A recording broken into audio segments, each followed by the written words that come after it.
Welcome to the launch video for the Cairns Report. My name's Gavin King. I'm the editor of the Cairns Report. It's great to have you with us today. I'm here today with Joe Mendiolea from Grant Thornton, Eleanor Scott from Redlich, and Nicholas Slatyer from Belle Property Cairns. Now we're going to have a chat about the contents of this month's Cairns Report, have a little bit of a look at the state of play in the Cairns economy, but also cast our eyes forward and see what the rest of the year might hold.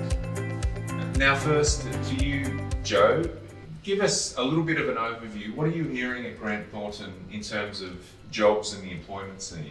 Yeah, thanks Gavin. Look, I think we all felt the end of March would bring some sort of huge catastrophe to Cairns with the loss of JobKeeper, but I think surprisingly a lot of the sectors have held up much better than we thought. Certainly people in the construction, building industry, agri industries are all looking for skilled staff. So certainly if you were reliant on international flights coming into Cairns, you're still struggling and would hope there'd be some bit more government relief. But generally, I think the town's held up reasonably well in the employment market. That's good to hear, very good to hear. Eleanor, now to you, your specialty at Redlich is in the government space.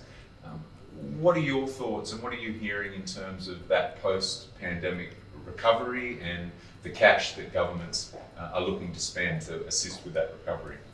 Well, there's a lot of grants out at the moment, and particularly for the COVID recovery.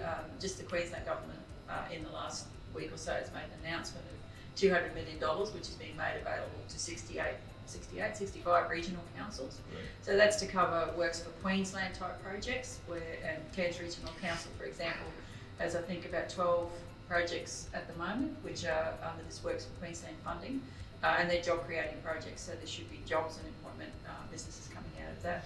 A lot of it is beautification type work, but there's certainly a lot of funds available through the state government.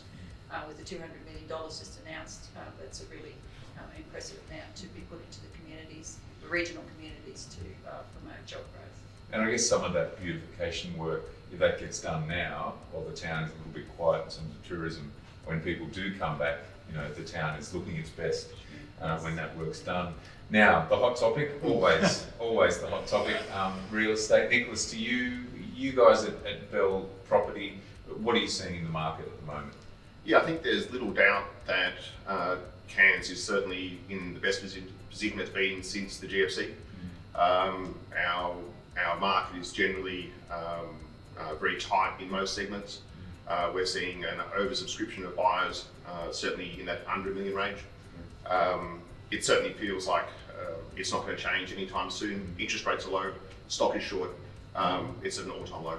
And I think in the Cairns report, the latest median prices for houses, is on the way up, and that rental vacancy rate, as always, continues to be low. Every week rental vacancy is dropping, and certainly in terms of growth, obviously for 10 years we've almost had none, and we've got a little bit at the moment. We're seeing prices go up a little bit, we're seeing a bit more competition amongst buyers, which is a rare thing for us to see.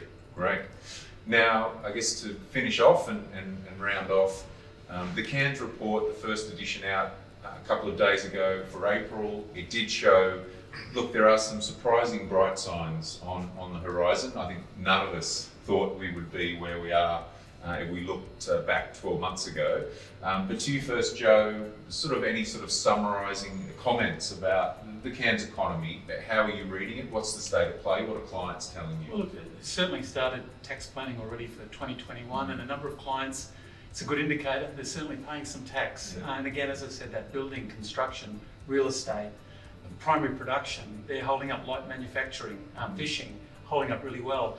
But if we can get the planes coming in, I think if we can get them in by Christmas with a bit of certainty, I think next year and the year after could hold very well for Cairns. Yeah, great, okay. And Eleanor, your summary on where we're at? I think it would be really important for regional governments, local governments particularly, to make sure they have shovel-ready projects, because the money seems to be rolling through the state government, coming from the federal government, so they need to be on the ground ready to go as soon as the money is available.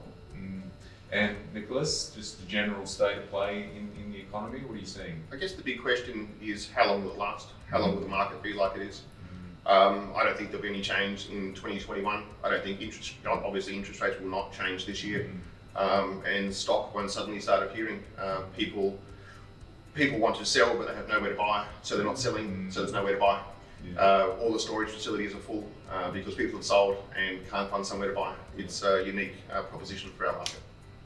Fantastic. Well, look, a big thanks to our presenting partners, Grant Thornton, Belle Property and Holding Redlich. Make sure you go to cairsreport.com.au, sign up, get the email subscriptions. You'll get that free Cairns Report in your inbox in the first week of each month. And we love to hear feedback as well. info@cairsreport.com.au. And thanks for watching.